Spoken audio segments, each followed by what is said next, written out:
Hallo und willkommen in Berlin. Hello there, welcome to Berlin. To City Breaks Berlin, episode 3, in fact. Unter den Linden. That long, wide boulevard that dominates the eastern half of the city and represents really old Berlin. Unter den Linden means under the lime trees, and there were indeed originally lime trees planted all down the centre. It's really the street that represents baroque splendour in Berlin, the street where you'll see the cathedral and palaces, but also, as with everywhere in Berlin, a place where you can find traces of other parts of history, somewhere where Nazi rallies were held, for example. A street which was cut off for 28 years in East Berlin, so behind the wall, and a street where the debate about what to do with history still continues, largely in the shape of the big newest building project, the Humboldt Forum, on the site of what was once the Imperial Palace. Okay, so let's start with the basics. Unter den Linden, a street about a mile long, which starts at the Brandenburg Gate and then goes east as far as Museum Island and the River Spree. A continuation of it then goes on towards Alexanderplatz, so right through the heart of what was East Berlin. It is a street which is full of splendid sights, not least the Pariser Platz, or Paris Square, right at one end, the bit where you'll probably linger to take your photos of the Brandenburg Gate.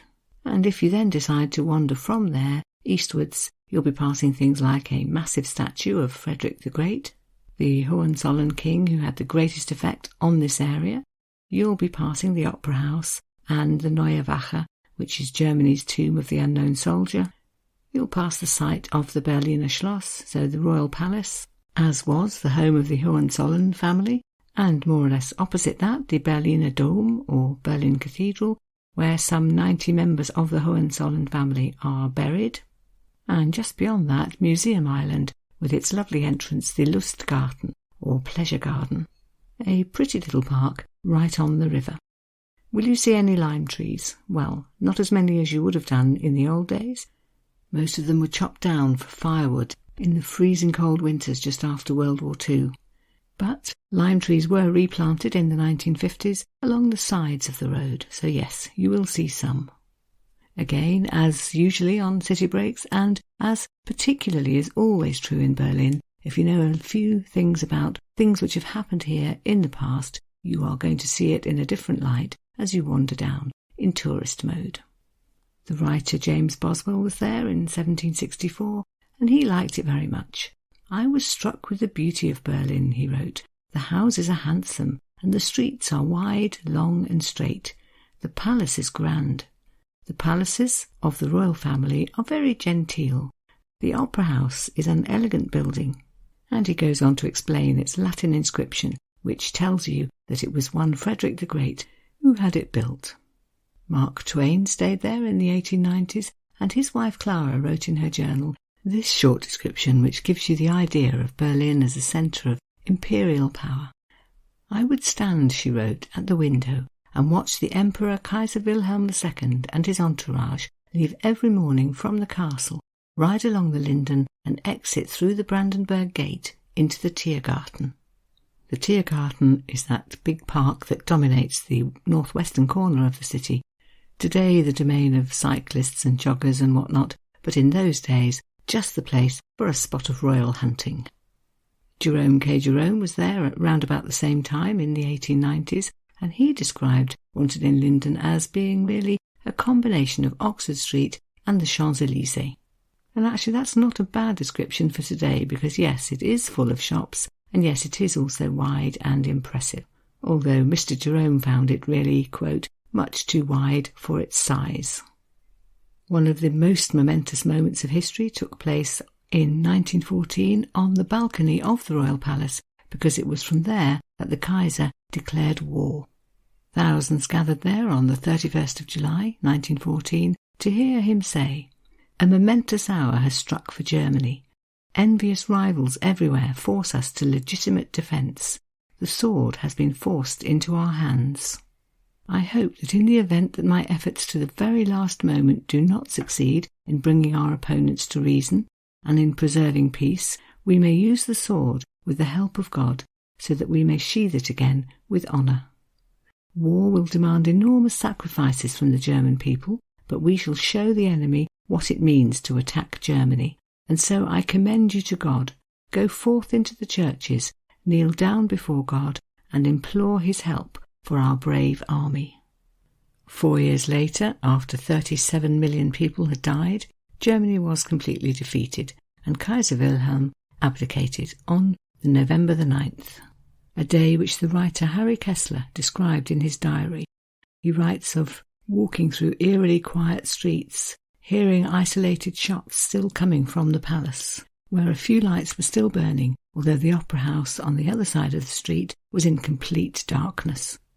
So closes, he wrote, this first day of revolution, which has witnessed in a few hours the downfall of the Hohenzollerns, the dissolution of the German army, and the end of the old order of society in Germany, one of the most memorable and dreadful days in German history. In the 1930s, the Nazis used Unter den Linden for some of their most spectacular rallies and marches. They would gather in the Lustgarten by torchlight, thousands of soldiers in brown shirts preparing to march up and through the Brandenburg Gate. It was here, too, that the Nazis staged their exhibition of degenerate art, so 650 pieces confiscated from German museums and collected together to show the public the sort of thing which would no longer be tolerated. But even during World War II, which followed, at least in the early years, there was some semblance of normality on Unter den Linden. The writer Harry Flannery described seeing crowds milling up and down the road, window shopping, listening to a German marching band, using their ration cards to buy a sausage from a sausage stand. Others dressed in what he described as old-time costumes, riding by in carriages and watching it all. And then, just a few years later, after the end of the war, a bombed-out street, the trees cut down for firewood, as people did their best to try and survive the freezing winters of 1946 and 1947. Shortly after that, Unter den Linden disappeared into East Berlin. The GDR government built their parliament here, calling it the Palast der Republik, so the Palace of the Republic, a rectangular affair with lots of brown-tinted windows, so that people inside could look out, all the while stopping anyone from outside looking in. In there, wrote one author, dreams were turned into words, decisions made, announcements applauded, backs slapped. In there could be a whole other world. Time could warp. You could disappear. Now, 3 decades after the fall of the wall, Unter den Linden is back as the heart of Berlin. Traces of that period gradually disappearing. So let's have a think about some of the places you might want to visit while you're there. Start perhaps with the Berliner Dom, the Berlin Cathedral. So it's true to say that the Hohenzollerns' palace is gone, but the cathedral, which they built and where they are mostly buried, is still there. It was built, in fact, later than you might think, begun in the 1890s, when it was realised that although the Catholics had a cathedral on the Gendarmenmarkt, and there was a big new synagogue in the Jewish area, the Scheunenviertel, there was no Protestant cathedral in Berlin. And the site chosen for it was just opposite the palace, where once the palace chapel had stood, and so it had been the site for the Hohenzollern graves. The design of the cathedral incorporated a crypt which contained the graves of over 90 members of the Hohenzollern family. So that's one thing to visit when you go. You'll probably want to go inside too and enjoy the Italian baroque, central dome, glorious ceiling paintings, think mosaics and gold and statues. There's a marble and onyx altar, a white marble font, and 1 or 2 sarcophagi containing the bodies of, for example, Frederick I and his wife Sophie Charlotte. It is a splendid building, put up in the time of Wilhelm II, the last Kaiser of Germany, who was very particular about what he wanted. He rejected 2 designs before he accepted this one. He wanted the final result, he said, to be a rival in Berlin for St. Peter's in Rome or St. Paul's in London. Am I allowed to say I'm not sure he quite managed it? Beautiful though it certainly is. Once you've been inside, you may choose to climb the 270 steps up the dome to see the glorious views of Berlin. And on the way in or out, do pause to read the inscription over the entrance, which is from the book of Matthew 28, verse 20, and says, Ich bin bei euch, I will be with you, alle Tage bis an der Weltende, every day until the end of the world. A reminder then that amid the splendid art and the sense of history and the crypts, really, first and foremost, this is, of course, a place of worship.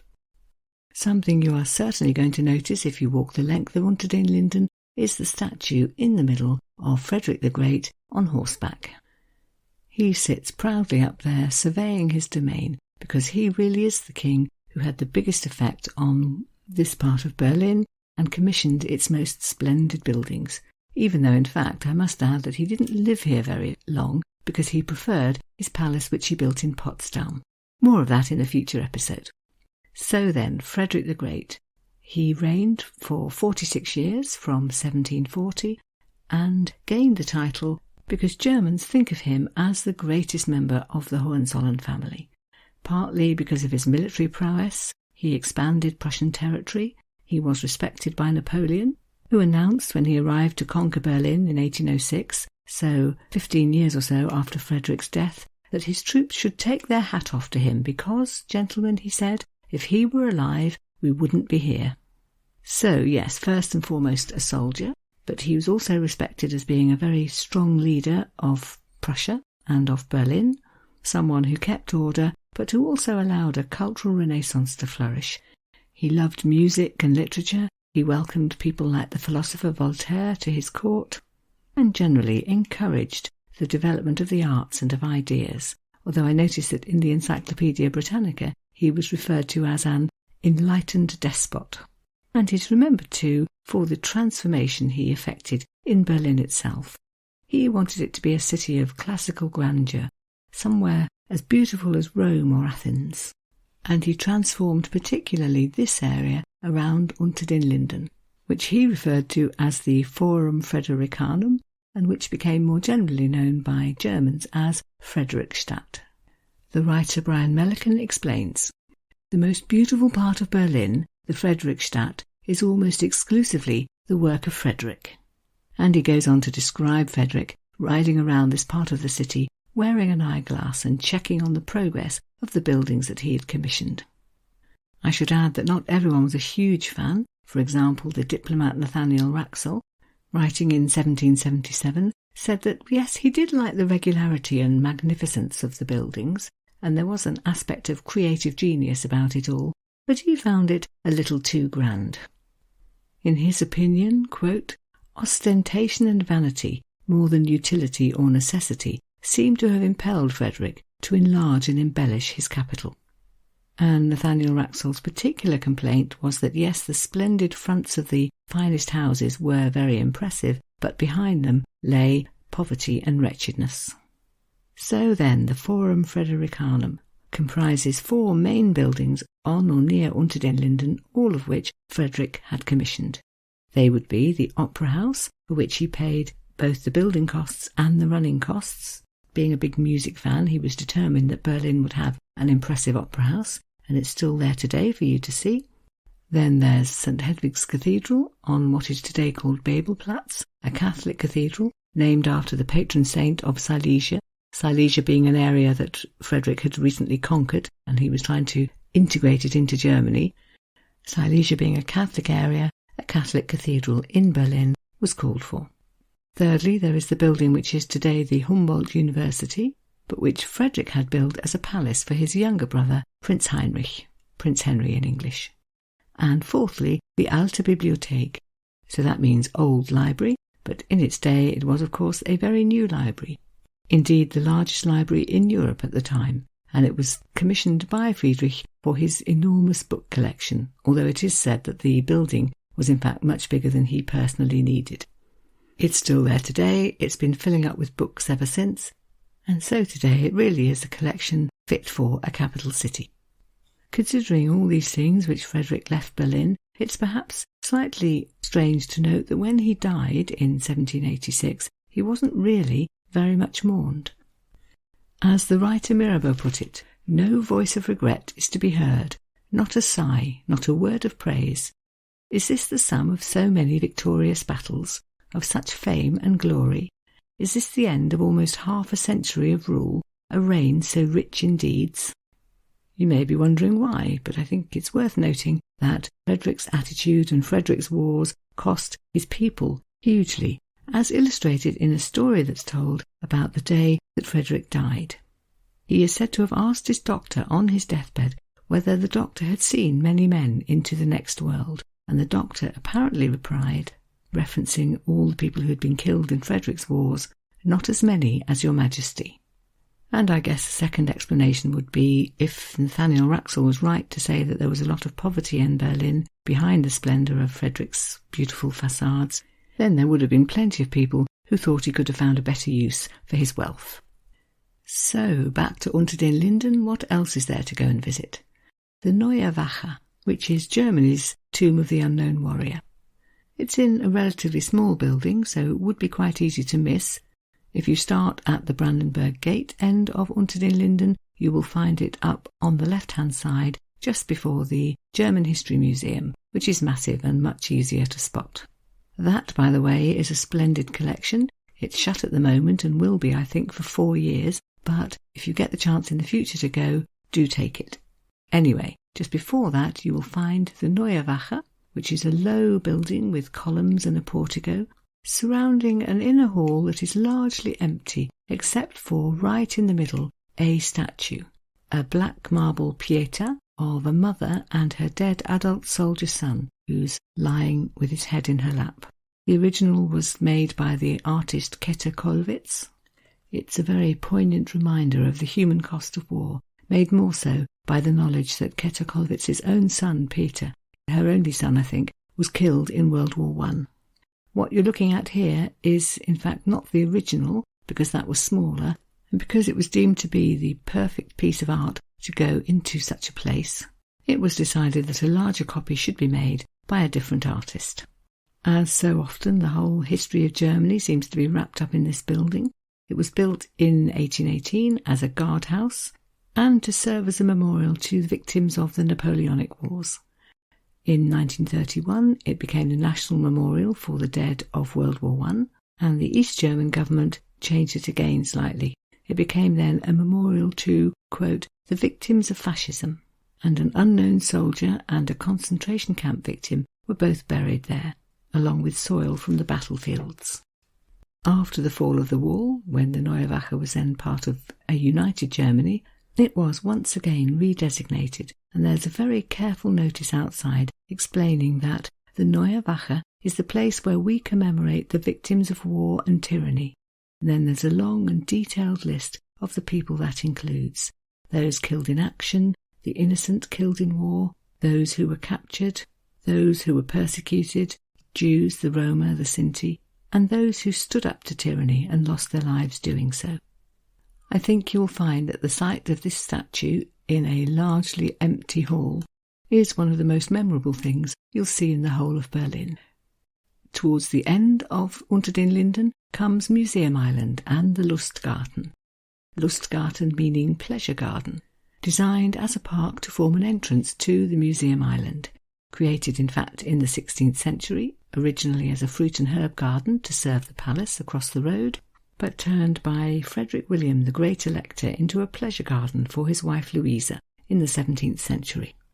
Altered and redesigned by various Hohenzollern after that, it was a leisure area really right up to the 20th century, when it was still used for frolicking of various sorts, May Day gatherings for example, but it was used too for political gatherings, for example, the mass Nazi rallies, when on occasion there were over 1 million people gathered to hear speeches by, for example, the propaganda minister Joseph Goebbels. It was also a place for mass protests against the Nazis, the last one of those being in 1933, after which date protests had to go largely underground. Today the Lustgarten is a pretty little park which forms the entrance to Museum Island, a place where, if you wish, you could get lost for days, because it is a site for 5 massive museums. The Lustgarten is also a little spot for getting on a boat if you want to do a boat trip of the River Spree, and if you prefer to sit at a cafe on a riverside terrace, I can recommend the one at the back of Berlin Cathedral.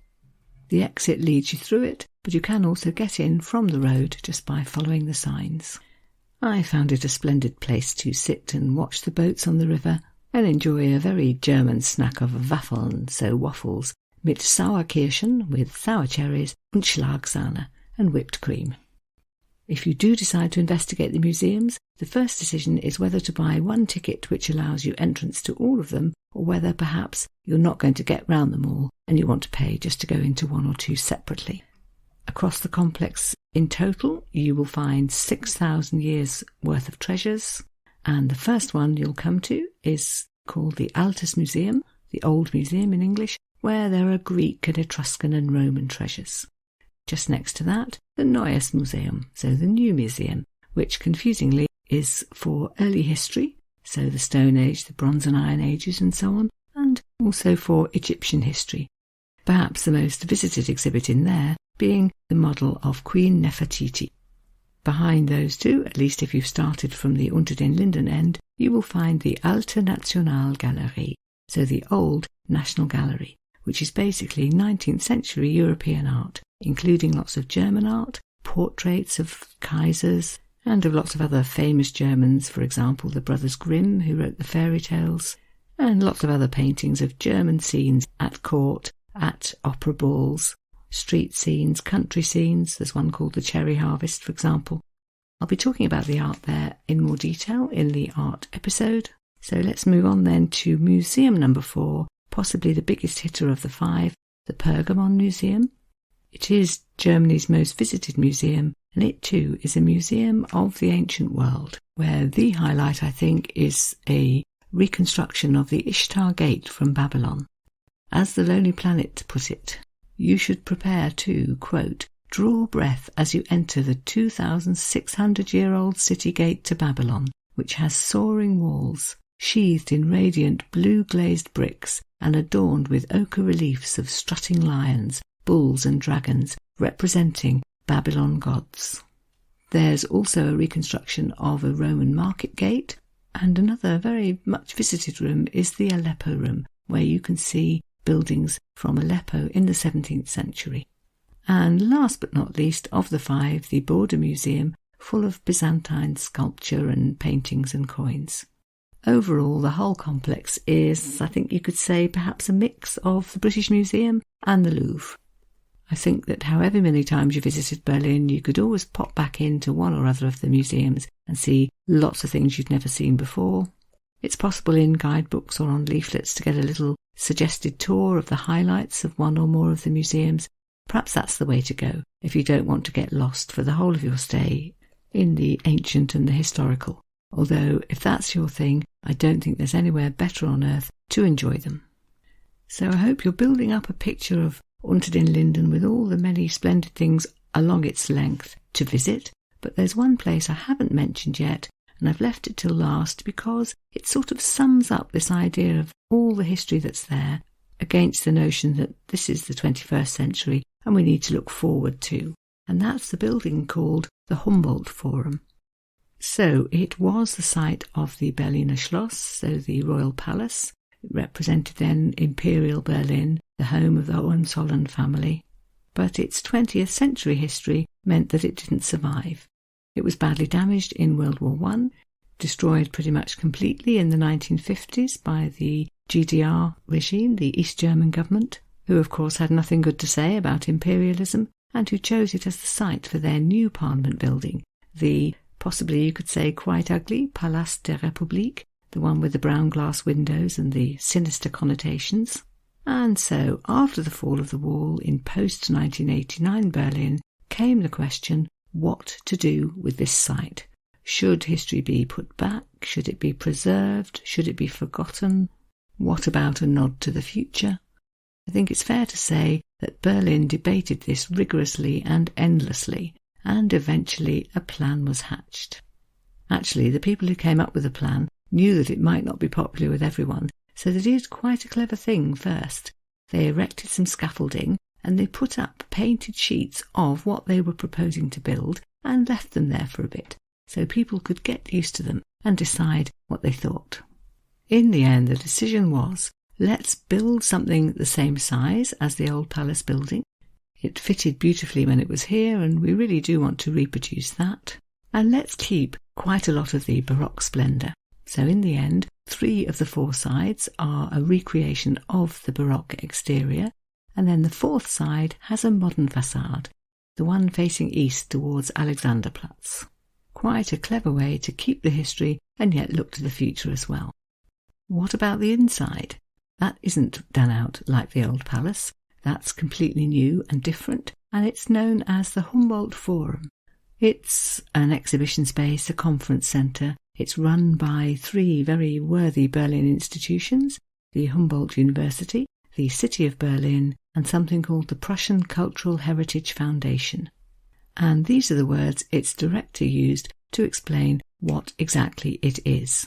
Quote, "It is not a museum, it's not a palace, it's a forum, an accessible place where various parties congregate to engage with different ideas."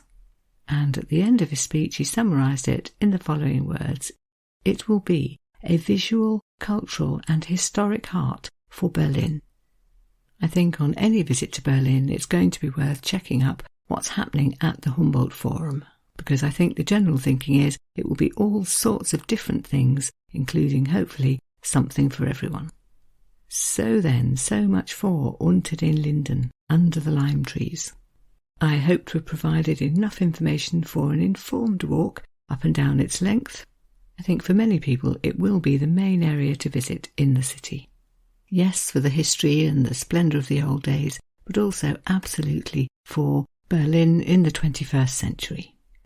Seeing Unter den Linden and its extension up as far as Alexanderplatz means you've seen the spine of the eastern half of the city. But we must not forget the western half, and indeed, that's where I'll be going in the next episode in 2 weeks' time. I'll be taking in the Tierpark, which dominates the northwest corner of the map, definitely paying a visit to that other very well-known street, the Kurfürstendamm, looking a little at the history of the area and definitely looking at what there is to see when you go and visit today. So I hope very much that you'll be able to join me for that. And meanwhile, let me just thank you very much for listening and for accompanying me on my trip to Unter den Linden, and say goodbye until next time. Also vielen Dank fürs Zuhören, thanks for listening, und auf Wiederhören bis zum nächsten Mal. And goodbye until next time.